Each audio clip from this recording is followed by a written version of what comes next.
The year was 1872, and the hills of Tennessee were alive with both beauty and hardship.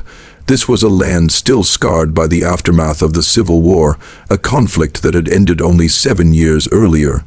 Fields once soaked with blood now sprouted crops again, but the air still carried the weight of loss and change.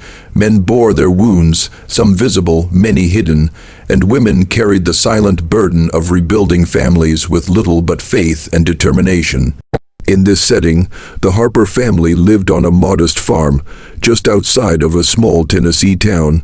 Their home was nothing grand, a wooden farmhouse built with the father's own hands, patched in places with boards salvaged from fallen barns, its chimney of rough, hewn stone puffing smoke into the morning air. The whitewash on the walls had faded, the porch creaked under the weight of time, but to the Harpers it was more than a house. It was a sanctuary, carved out of sweat and endurance. Mr. Harper was a man hardened by labor, his hands calloused, his shoulders bent from years of plowing soil that was often unyielding. His life was marked by both quiet strength and humility, a man of few words but deep conviction. Mrs. Harper, his wife, was the beating heart of the home, steady, nurturing, her voice often rising in hymns that carried across the fields. Together they built not riches, but a life centered on values, hard work, prayer, and the unity of family. And then there were the 3 daughters, the jewels of the Harper household.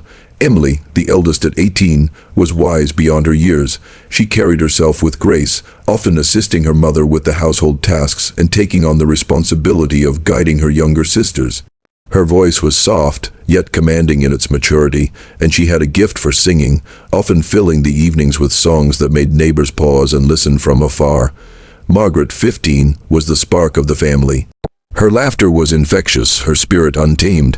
Where Emily was steady and grounded, Margaret was lively and adventurous. She had a talent for brightening even the dullest of days, her smile disarming, her energy boundless. Sarah, the youngest at 12, was a dreamer. She had a curious mind, often asking questions far too deep for her age. She would wander the fields chasing butterflies, sit beneath trees reading the old Bible her father had inherited, or watch the stars as if they held secrets only she could understand. Neighbors often said, "The Harper girls are the sunshine of this valley." And indeed they were. Every morning began before sunrise. The rooster's crow was the household's alarm, and the faint light of dawn spilled across the fields as the family stirred from their sleep. Mrs. Harper would stoke the fire, the crackle of wood filling the kitchen, while Emily prepared bread and Sarah fetched eggs from the coop. Mr. Harper and Margaret would head to the barn to tend to the livestock before the day's plowing began. It was a rhythm of life that was simple but relentless. In those times, survival was tied directly to the soil. Every ear of corn, every jar of preserved fruit, every log of firewood mattered. Yet despite the constant toil, the Harpers found joy in small things. The laughter that echoed through the fields, the songs sung while hanging laundry, the shared prayers before every meal. Sundays were special. Dressed in their best, though best meant hand-sewn dresses and patched shoes, the family rode in a wooden wagon to the small country church. There, the Harpers joined neighbors in hymns that rose heavenward, echoing through the hills. Faith was not just a part of their lives, it was their anchor. Tennessee in the 1870s was still fragile. The Civil War had left many homes fatherless, and whole towns had been scarred by battle. Yet communities pulled together out of necessity. Neighbors were not just acquaintances, they were lifelines. Families helped each other harvest crops, raise barns, and survive the unpredictable trials of weather and economy. The Harpers were well respected in their town. Though poor in material wealth, they were rich in kindness. Mrs. Harper often baked bread for families who had less, and Mr. Harper lent his hands to help mend fences or repair tools. Their daughters carried baskets of apples or jars of honey to widows who struggled alone. It was not charity in their eyes, it was simply what neighbors did. Because of this, the Harpers were loved. People often said that if ever misfortune fell upon them, the whole town would rise to their aid. Even in the beauty of the Tennessee Valley, there lingered shadows. The land was vast, the woods deep, and dangers were real. Wild animals roamed freely, rivers swelled suddenly, and strangers sometimes drifted through with unclear intentions. Stories of missing travelers or children lost in the woods were whispered, though rarely spoken too loudly. Fear had its own power. The Harper girls, however, lived without fear. The creek that ran through the woods behind their farm was a place of daily visits. With buckets and a lantern, they fetched water for the household, their laughter mingling with the rustle of leaves. To them, the woods were familiar, almost comforting. What others might see as danger, they saw as part of their home. The Harpers' life, though seemingly ordinary, holds a message that resonates across time. They had little in the way of possessions, their house was not grand, their clothes were not fine, and their table was never overflowing. But what they had was something wealth could not buy: unity, love, and faith. They remind us that happiness is not built on abundance but on gratitude, that resilience is born not from escaping hardship but from enduring it together, that even in the harshest conditions, families can create beauty through laughter, song, and devotion. When we look back at the Harpers' quiet farm in Tennessee, we are reminded of a truth often forgotten in today's fast-paced world. True richness lies in the strength of family bonds and the ability to find joy in simplicity. And perhaps it was this very richness, the warmth, the laughter, the purity of their bond, that made their story all the more haunting when tragedy struck. For in a single autumn evening, that quiet farm would become the setting of one of Tennessee's most enduring mysteries, the night when the daughters of the Harper family vanished without a trace. The autumn of 1872 in Tennessee carried a beauty that only the changing seasons could bring. The days were shorter, the evenings cooler, and the air was tinged with the smell of dried leaves and harvested corn. The Harper family had been busy that week, stacking wood for the coming winter, preparing preserves, and tightening the roof against the rains that often swept across the valley. That Saturday evening began like any other. The sun dipped behind the hills, painting the sky in strokes of crimson and gold. The girls, Emily, Margaret, and Sarah, had been singing on the porch while helping their mother shell beans for supper. Their laughter carried into the twilight, a sound that made their father pause in his chores, smiling quietly at the joy within his household. As dusk settled, Mrs. Harper realized that the water barrels were nearly empty. "Girls," she said, "fetch a few buckets from the creek before dark." It was a task the daughters knew well. The creek was less than a quarter-mile away, its waters winding through the woods behind their farm. The path was familiar, beaten down by their daily steps. Emily reached for the lantern, its small flame glowing softly as she lit it. Margaret grabbed 2 wooden buckets, and Sarah, though younger, insisted on carrying one herself. Mr. Harper, leaning against the porch post, called after them, "Don't linger too long, supper's near."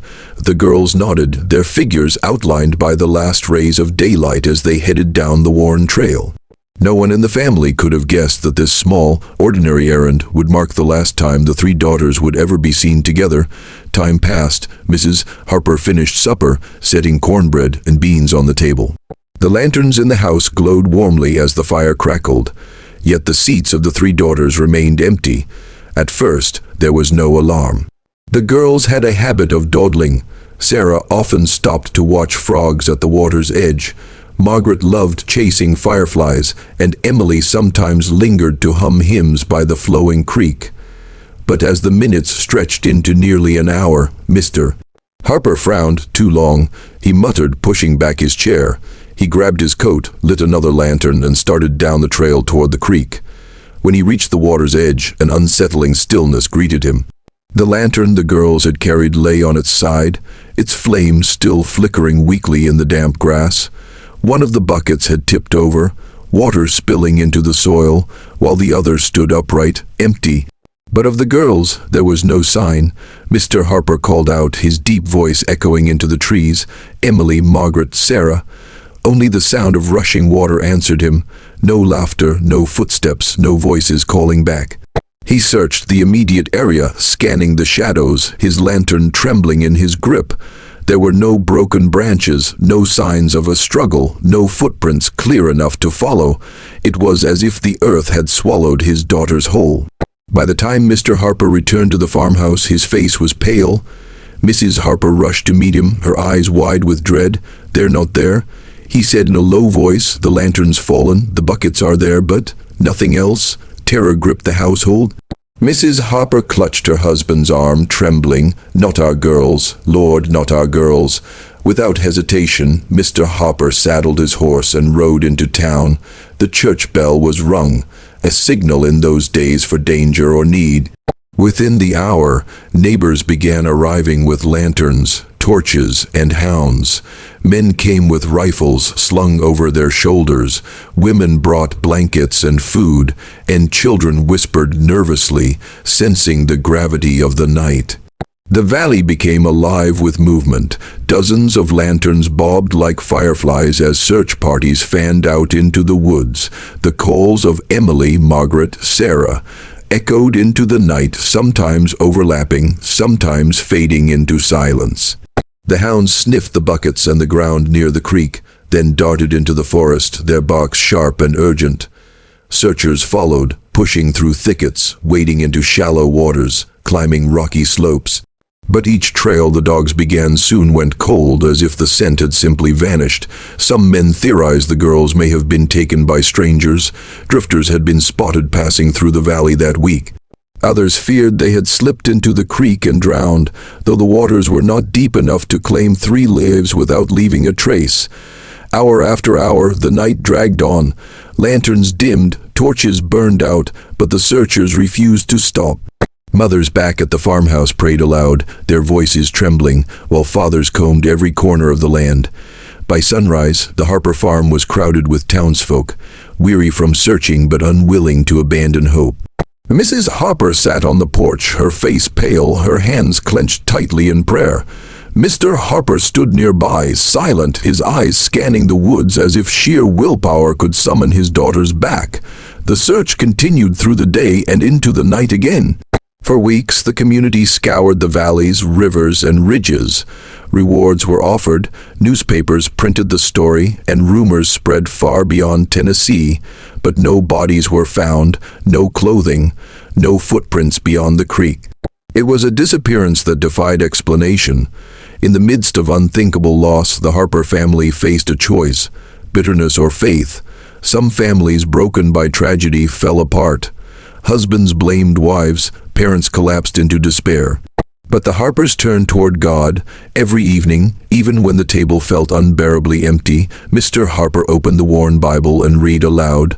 Mrs. Harper, though her eyes often brimmed with tears, led hymns in a trembling voice. They prayed for their daughter's safety if alive, or for peace if God had already taken them home. Neighbors marveled at their strength.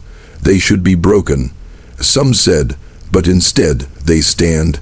The night of the disappearance was a tragedy, but it became more than a mystery. It became a testimony. The Harpers' pain was real, but so was their resilience. They showed their community that grief does not have to consume, that even in the face of unanswered questions, one can choose trust over despair. The story of that night reminds us all of a sobering truth: life can change in a single evening. One ordinary moment can be shattered into silence, leaving us searching for what we may never find. But the Harpers teach us another truth just as important. Though we cannot always control what happens, we can control how we respond. Even in the face of loss, faith can be a lantern that refuses to go out, and so the lantern found at the creek that night, its flame flickering but not extinguished, became a haunting symbol for generations after. Though their daughters vanished without a trace, the Harpers' light of faith continued to burn, refusing to be swallowed by the darkness. When the Harper daughters vanished on that October evening in 1872, the news spread like wildfire across the Tennessee Valley. In those days, word of mouth was the lifeline of communication. A neighbor riding into town could deliver news that would travel faster than any printed paper. By dawn, the whole community knew. The 3 Harper girls were missing. This was not merely a family's tragedy. It quickly became a matter that touched every soul within miles. For in a small rural community, one family's children felt like everyone's children. At the break of dawn, the sound of the church bell pierced the quiet hills. It was not Sunday, it was not time for worship. It was a signal of alarm, a call that meant something was terribly wrong. Farmers left their plows in the fields. Blacksmiths abandoned their forges. Mothers wiped flour from their hands and gathered children close. Within hours, groups of men and women rode out to the Harper farm, bringing with them lanterns, ropes, rifles, and hounds trained for tracking. The scene at the farmhouse was both heartbreaking and galvanizing. Mrs. Harper, pale and trembling, stood on the porch as neighbors embraced her, promising, "We will find your girls. We will not stop until we do." Mr. Harper, though silent, gripped each man's hand firmly, his eyes red but resolute. As evening fell again, the hills surrounding the Harper farm glowed with a strange light. Dozens of lanterns bobbed through the trees, carried by men calling out the names of the missing girls. The valley, usually filled with the peaceful sounds of night birds and rustling leaves, now echoed with the urgent voices of searchers. Emily, Margaret, Sarah. The cries rose and fell, overlapping with the barking of dogs and the rustle of boots crushing leaves. Some men pushed into thickets, their clothes tearing on brambles. Others waded into the creek, their lanterns reflecting off the water. Every hollow log was checked, every cabin abandoned after the war was searched, every barn door pushed open. But the woods offered no answers. The dogs would catch a scent near the creek, run a short distance, then stop suddenly, circling in confusion before whining and returning. It was as though the trail ended abruptly, swallowed by air itself. When no trace was found in the first days, fear gave birth to rumors. Some whispered that the girls had been taken by passing strangers, drifters who were seen in the valley the week before. Others speculated that the river had claimed them, though many argued that the creek was too shallow to drown 3 children without leaving a trace. Then came darker suggestions, whispers of kidnappers, of revenge tied to the chaos after the Civil War, or even of the supernatural. In a time when folklore still shaped minds, tales of spirits in the woods or curses lingering after the war began to swirl. Yet Mr. Harper, when confronted with such talk, silenced it with a stern voice. "My daughters are not ghost stories. They are flesh and blood, and they will be found." The search stretched for weeks. Farmers who should have been harvesting left their fields untended. The blacksmith worked late into the night repairing tools broken in the hunt. Women gathered to cook food for the search parties, filling baskets with bread, stew, and jars of milk. Children drew crude maps of the hills, pointing out places they thought searchers had missed. The Harpers' tragedy had become everyone's burden. The valley had never been more united, yet never had its spirit felt so heavy. By the second week, fatigue set in. Men returned from all night searches with blistered feet and torn hands. Horses limped from endless rides. Still, they refused to give up. One elderly neighbor, when asked why he kept searching despite his age, replied, "If they were my girls, I would want the world to move mountains, so I will move what mountains I can." And yet, the woods remained silent. Every day ended the same, with weary men returning to the Harper farmhouse, shaking their heads, lanterns dimmed, and hearts heavy. Every dawn began the same, with fresh determination to search again. The silence of the land became its own torment. No broken branches, no clothing caught on briars, no footprints leading deeper into the forest. It was as if the girls had stepped into a shadow and disappeared from the earth. For Mrs. Harper, each night was unbearable. She sat awake, listening for footsteps that never came. Sarah's small Bible sat on the table, Emily's shawl draped across a chair, Margaret's laughter echoing in her memory. Every object in the house became a painful reminder of absence. Mr. Harper grew quieter with each passing day, but his determination never wavered. When neighbors offered condolences, he would only say, "Search harder, they are somewhere." As weeks turned into months, the community faced a harsh truth: the Harper girls might never be found. But what amazed many was the Harpers' response. Instead of turning bitter, they turned deeper into faith. Every evening, as searchers returned empty-handed, the Harpers would invite them to sit by the fire. Mr. Harper would open his worn Bible, his voice steady even as his hands trembled. He read from the Psalms, "The Lord is my light and my salvation, whom shall I fear? The Lord is the strength of my life, of whom shall I be afraid?" Those words, spoken in the flicker of firelight, touched the hearts of hardened men. Some who had not prayed in years found themselves bowing their heads with tears. Even as their grief remained raw, the Harpers inspired others to believe that despair did not have to be the end. Though the girls were never found, the search left a permanent mark on the valley. Families drew closer, neighbors checked on one another more often, and children were guarded with fierce vigilance. But perhaps the greatest change was in the way people understood hope. The Harpers had lost their daughters, but they had not lost their faith. And because of that, their tragedy became a lesson that spread far beyond Tennessee. That in the darkest of nights, people can still come together, still love, still fight for one another, even when the answers never come. The community search for the Harper girls was not just a desperate hunt. It was an expression of unity, of human resilience, and of compassion. It reminds us today that when one family suffers, we all have the choice to stand with them. That the measure of a community is not how it celebrates its joys, but how it bears its sorrows together. The Harper daughters vanished without a trace, but the lanterns that filled those Tennessee woods in 1872 remain a symbol, a light that refuses to be extinguished, even in the face of overwhelming darkness. And perhaps that is the truest legacy of the community search. Not the answer to a mystery, but the testimony of people who refuse to give up on one another. Grief is a heavy cloak. It does not fall on you lightly, nor can it be shaken off at will. For the Harper family of Tennessee in 1872, grief came suddenly in the quiet of an autumn night, and it lingered like a shadow that refused to leave. Their three daughters, Emily, Margaret, and Sarah, had walked down the familiar path to the creek and never returned. What was once an ordinary task had become the start of a mystery, one that left the Harper household torn between hope and despair. In the days following the disappearance, the Harper home changed. Supper was no longer filled with the sound of laughter or Margaret's playful jokes. Emily's gentle singing no longer drifted through the air as bread baked in the oven. Sarah's curious questions no longer echoed through the rooms. Their chairs at the dinner table remained empty, untouched, as if waiting for their return. Mrs. Harper often sat staring at those chairs, her hands folded tightly in her lap, her lips whispering prayers. Sometimes tears fell silently, other times they poured in waves she could not control. She clung to her daughter's belongings, the shawl Emily had left draped over the back of a chair, the half-finished quilt Margaret had been stitching, the Bible Sarah had carried to church every Sunday. Each object became both a treasure and a torment.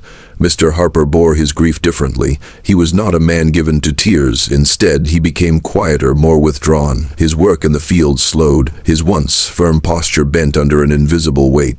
Neighbors said they would often see him walking the trail to the creek alone, lantern in hand, staring at the place where the girls had last been seen, as though expecting them to step out from the shadows. For most families, grief comes with answers, painful though they may be, a grave to visit, a cause to mourn, a goodbye to say. For the Harpers, there was none of this. Their grief was sharpened by the blade of uncertainty. Were the girls alive somewhere, frightened and longing for home? Had they been taken? Had tragedy struck in a way no one could understand? Not knowing was its own torment. Every creak of the porch, every gust of wind rattling the shutters, made Mrs. Harper look up, hoping it was the sound of footsteps returning. Each dawn, Mr. Harper lingered at the window, scanning the fields as if expecting to see his daughters walking up the lane. Hope refused to die, yet it also refused to give peace. This kind of grief without answers, is the heaviest of all. Tragedy presents every family with a choice, to let bitterness take root or to turn to faith for survival. Many who suffer loss grow hardened, angry at God, resentful of the world. The Harpers could easily have chosen that path, but instead they turned deeper into prayer. Every night, even when their home felt unbearably empty, they gathered by the fireplace. Mr. Harper would open the family Bible, its cover worn, its pages softened by years of use, and read aloud. His voice sometimes faltered, but he never closed the book unfinished. Mrs. Harper, her eyes often red from weeping, would then lead in song. She sang hymns softly at first, her voice trembling but gradually growing stronger, as if reminding her own heart that God had not abandoned them. Sometimes neighbors, returning from the search empty-handed, joined in. They said there was nothing more moving than hearing hymns rise from that farmhouse, a house that had every reason to fall silent. One neighbor later recalled, it was the strangest thing. They had lost more than most could bear, yet when you sat with them in that room, you left not feeling crushed but lifted. Their faith was like a fire, it warmed even those standing at the edge of their grief. Faith did not erase the Harpers' pain. They still wept, still longed for their daughters, still woke in the night with hearts heavy as stone. But faith gave them two things, endurance and purpose. Endurance, because they believed the story was not over. Whether their daughters were alive or in the hands of God, they trusted there was meaning in the mystery, even if unseen. Purpose, because instead of collapsing inward, they chose to serve outward. Slowly, quietly, the Harpers began to open their home to other children in need. Tennessee after the Civil War was filled with orphans, children who had lost fathers in battle and mothers to disease. The Harpers, still aching for their own daughters, began to feed these children, clothe them, and give them shelter. They did not replace their daughters, nothing could, but they honored them by giving love to others who were lost. The Harpers' response to tragedy became a quiet lesson for their community. People who once pitied them began to admire them. Farmers who had cursed their own bad fortune found perspective in the Harpers' endurance. Mothers who feared losing their children found courage in Mrs. Harper's strength. Even skeptics who had dismissed faith as weakness were humbled by the way it sustained the family. It showed a truth that still holds today. Grief will visit every life, but faith gives grief a place to stand without sinking. The Harpers proved that faith is not the denial of pain. It is the refusal to let pain have the final word. Years passed, and the mystery of the missing daughters was never solved, but the story of the Harpers endured, carried down through generations in that Tennessee valley. People remembered not only the tragedy, but the way the family bore it, with dignity, with devotion, with faith unshaken. Their legacy was not in the sorrow of what was lost, but in the strength of what was carried forward. The Harper farm became known not as a place of tragedy, but as a home where children were cared for, where prayers were spoken, and where hymns continued to rise into the hills. The Harpers' grief may feel like a story from a distant time, yet it speaks directly to us. Every generation faces loss, every family knows sorrow, and every heart at some point carries the weight of unanswered questions. The Harpers remind us that even when life breaks us, we are not without choice. We cannot always choose what happens, but we can choose how we respond. We can let grief harden us, or we can let it deepen us. We can let loss define us, or we can let faith refine us. Theirs was not an easy road, it never is, but because they chose faith, their story continues to inspire more than a century later. And so, when we think of the Harpers in 1872, we should not remember only the night their daughters vanished. We should remember the nights that followed, when, surrounded by shadows of loss, they chose to light candles of faith. In the years following the disappearance of the Thompson daughters, the air around the small Tennessee farm carried both a lingering heaviness and an unshakable determination. What happened to those young girls in 1872 was never fully understood, never clearly explained, and never properly resolved. Yet what endured from their story was something that transcended the tragedy itself, a legacy of resilience. The Thompsons, and the community around them, discovered that survival after loss was not about forgetting, but about finding a way to live with memory while carrying forward the strength it demanded. This keynote explores the long shadow of grief, the lessons in faith, and the courage that blossomed out of unspeakable loss. More importantly, it reflects how ordinary people, scarred by extraordinary hardship, became a quiet source of inspiration for generations who followed. The disappearance of the Thompson daughters left the family living in a vacuum of uncertainty. Closure never came. There were no bodies found, no conclusive evidence, and no clear explanation that could soothe the gnawing ache in their hearts. This kind of pain was unique because it was endless. Death, while heartbreaking, at least gave finality. But disappearance, that left wounds open, questions unanswered, and imaginations tormented. Thomas Thompson and his wife Margaret had to rise every morning with the same question on their lips: what happened to our girls? Every knock on the door brought a rush of hope. Perhaps someone had seen them, perhaps they would be returned. And every false lead was like reopening a wound. Yet what astonished the neighbors was that, despite the weight of this unending sorrow, the Thompsons refused to collapse under its pressure. Instead, they began to transform their suffering into an enduring strength. At first, the Thompson farm became a place of silence. The laughter of the daughters was gone, replaced by the rustle of wind through corn stalks and the mournful creak of the farmhouse porch. But over time, Margaret, though visibly aged by grief, began to speak about her daughters differently. Instead of dwelling on the terror of their disappearance, she chose to talk about their lives, their joy, their kindness, their playfulness. She told the community, "If I only speak of their vanishing, then I bury them twice. But if I speak of how they lived, they remain alive in us." It was a simple yet profound shift. Instead of being defined by the tragedy, the family became defined by their choice to honor life. The Thompsons turned their farm into a place of welcome. Travelers along the road would often find bread waiting for them at the door, or a warm meal if they needed rest. Strangers who stopped by were treated with kindness, as though every person might carry a clue, a piece of news, or even a fragment of hope.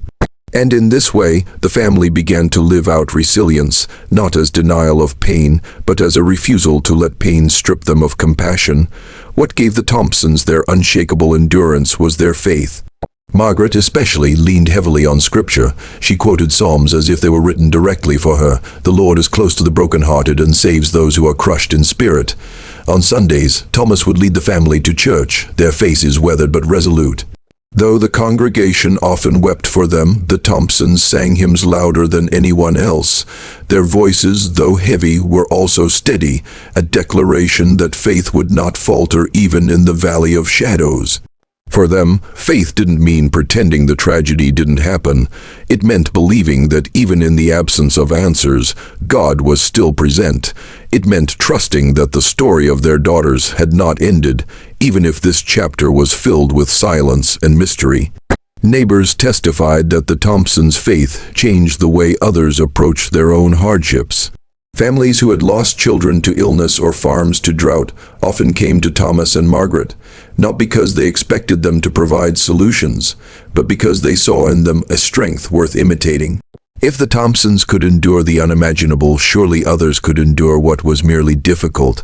The disappearance also wove itself into the fabric of Tennessee's local history. Parents began warning their children not to wander too far into the woods, repeating the cautionary tale of the Thompson daughters. But alongside the fear came something else: admiration for the way the family continued to stand tall. Neighbors, decades later, would recall how the Thompsons never gave in to bitterness. They didn't lash out at the community for failing to find their daughters. Instead, they thanked those who helped search, who prayed, and who continued to remember. This gratitude forged bonds that outlasted the tragedy. In later years, the Thompson story was no longer told just as a tale of loss, but as a lesson in strength. Parents would point to the Thompson farm and say to their children, "Life can break your heart, but you must keep walking." Thus, what began as a family tragedy became a community parable, a narrative that taught endurance, compassion, and unity. As the years turned into decades, the Thompson daughters were never forgotten. Their younger siblings and eventually their children carried their memory forward. The story was told at family gatherings, not only with sorrow but also with pride. They were our sisters. We never stopped loving them, and we never stopped living with hope. Descendants of the Thompsons became known for their strength of character. Teachers, ministers, farmers, and mothers among them often cited the story of their family as a reason they never gave up in their own struggles. The legacy of resilience, therefore, was not a myth or a romanticized tale. It was lived out in daily choices. It was seen in the way Thompsons worked hard on their farms, helped neighbors in need, and clung to faith during their own seasons of hardship. The daughters' disappearance remained an unsolved mystery, but their impact stretched far beyond their short lives. They had shaped their family into people of unshakable resolve. Why does a story from 1872 still matter? Because the essence of resilience never grows old. We live in a world where people still face sudden loss, unexplained tragedies, and unbearable grief. Families still ask questions with no answers. And like the Thompsons, many are left to decide, will we let this break us, or will we let this shape us? The Thompson story reminds us that resilience isn't about avoiding suffering. It's about facing it, naming it, and choosing to rise anyway. It's about deciding that tragedy will not define us, but how we respond to tragedy will.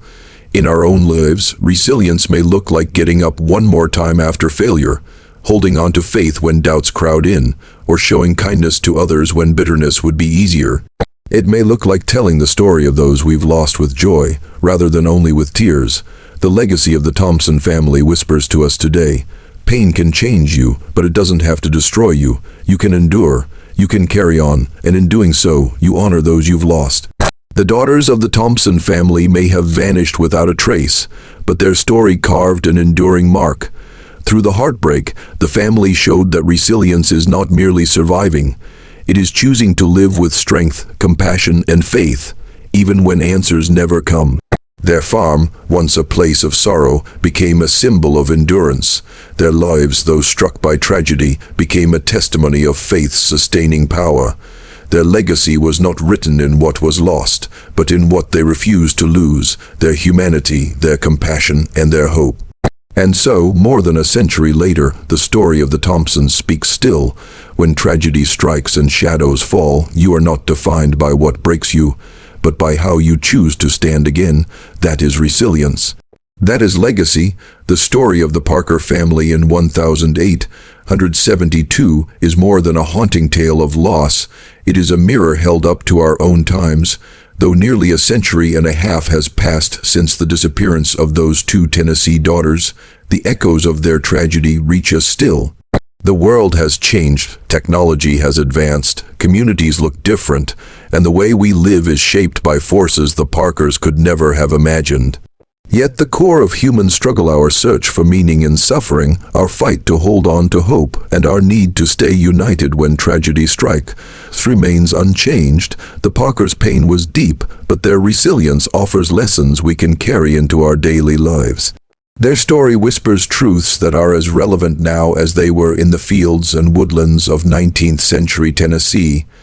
The disappearance of the Parker daughters reminds us that life can change in a moment. One evening, they were laughing, running, and playing near their family's farm. By nightfall, they were gone without a trace. In our modern world, danger may take different forms, but the principle remains: we must remain vigilant. This doesn't mean living in fear, but rather living with awareness. Whether it is caring for our families, safeguarding our mental health, or making wise choices in relationships and careers, vigilance matters. Too often, people take safety and stability for granted, but the Parkers' tragedy teaches us to cherish every moment and take seriously the responsibility of looking out for one another. Vigilance is not about paranoia, it is about valuing life enough to guard it carefully. When the Parker daughters vanished, the entire town rallied. Neighbors put aside their own needs, walking the hills, lighting lanterns through the night, and offering food and comfort to the grieving family. In an age before telephones, cars, or organized law enforcement, it was community that became their lifeline. In today's fast-paced society, we risk forgetting this truth. Many live in isolation, surrounded by technology but starved of genuine connection. Yet the Parker story reminds us that no family, no person, can carry the weight of tragedy alone. We need one another, not only in times of crisis, but also in daily life. Imagine if we revived that same spirit today. Neighbors looking after neighbors, communities rallying around those who are hurting, strangers lending a hand when life becomes unbearable. Tragedy revealed the best in the Parker community, and it can do the same for us if we choose connection over isolation. The Parkers could have collapsed under the crushing grief of losing 2 daughters. But they did not bury their grief under silence. They wept together, prayed together, and leaned on their community. Over time, their grief became a testimony, not of defeat, but of endurance. In our modern culture, we often try to silence pain. We distract ourselves with work, entertainment, or even substances to escape grief. But unacknowledged grief only festers. The Parker family's resilience shows us that healing begins when we face our sorrow honestly, giving it space to breathe and inviting others to walk with us through it. We must not fear grief. It does not mean weakness. It means we love deeply, and when we choose to process grief rather than suppress it, we discover a strength that outlives the pain. In the darkest nights, when the lanterns burned out and the woods grew silent, the Parkers had only faith to cling to. They did not know if their daughters would ever return, yet they held on to the belief that God saw their suffering and had not abandoned them. We too face storms, financial struggles, broken families, illness, injustice. Without an anchor, storms can sweep us away. Faith, however, gives us something unshakable to cling to. It does not remove the storm, but it steadies us through it. The Parker family's faith did not erase their loss, but it kept them from being consumed by despair. Their story reminds us that in every era, faith is not a luxury, it is a lifeline. Resilience is not born from comfort, it is forged in hardship. The Parker family endured whispers of hopelessness, the ache of empty chairs at their table, and the unending mystery of what truly happened. And yet, their legacy was one of endurance, not defeat. In our time, too many give up when hardships arise. Whether it's a setback in career, the end of a relationship, or a season of loneliness. But resilience is not found in avoiding difficulty, it is discovered in walking through it. The Parkers' legacy calls us to rise when life tries to crush us. Their daughter's disappearance was a wound that never fully healed, yet it pushed the family to build strength they didn't know they had. The same can be true for us. Finally, the most profound message from the Parker story is that our response to tragedy becomes our legacy. The daughter's disappearance could have defined the family as a cautionary tale of despair. Instead, their faith, their resilience, and their unity became the defining memory. In our lives, too, we cannot control every event, but we can control how we respond. Do we respond with bitterness or with strength? With fear or with faith, with selfishness or with community? The Parker family chose endurance, and that choice echoes through time. Each of us will face losses and hardships, but the way we respond will shape what we leave behind for generations. The Parker family's story is not just history, it is a teacher. It reminds us that life is fragile, community is essential, grief must be faced, faith is an anchor, resilience is forged in fire, and our legacy is shaped by how we endure. Though the mystery of what happened to those daughters may never be solved, their story is not without meaning. The very fact that we still speak of them today means that out of their disappearance came a message that refuses to be silenced. The Parkers could not save their daughters from vanishing into the Tennessee night, but they did not allow the darkness to consume them. And in that choice lies the message for us all today. We cannot always choose what happens to us, but we can always choose how we live in response. The Harpers teach us that when life takes something from us, we can still decide to rise to serve and to let our loss become the seed of a greater purpose. Even when the answers never come, your response can be the testimony that inspires others.